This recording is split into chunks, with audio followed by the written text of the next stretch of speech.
خبروں کے سلسلے کو آگے بڑھاتے ہوئے اب رخ کریں گے سیالکوٹ اور گرد و نواح میں مسلسل 3 گھنٹے کی موسلا دھار طوفانی بارش کی وجہ سے گلیاں محلے ندی نالوں کا منظر پیش کرنے لگے۔ جگہ جگہ کھڑے پانی سے شہریوں کو گزرنے میں مشکلات کا سامنا ہے۔ مزید اس پر رپورٹ کریں گے علی عمران۔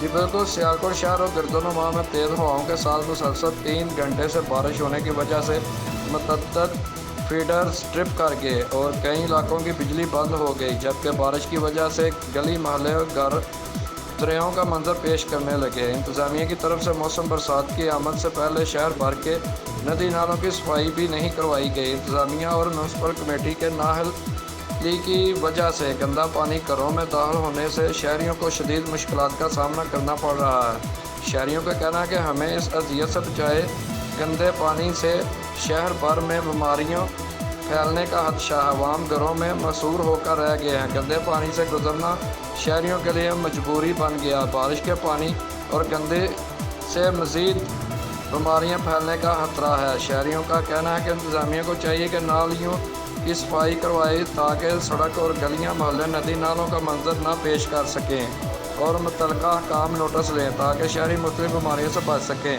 کیمرہ مین ٹیم کے ساتھ علی عمران، سٹی 5 نیوز، سیالکوٹ۔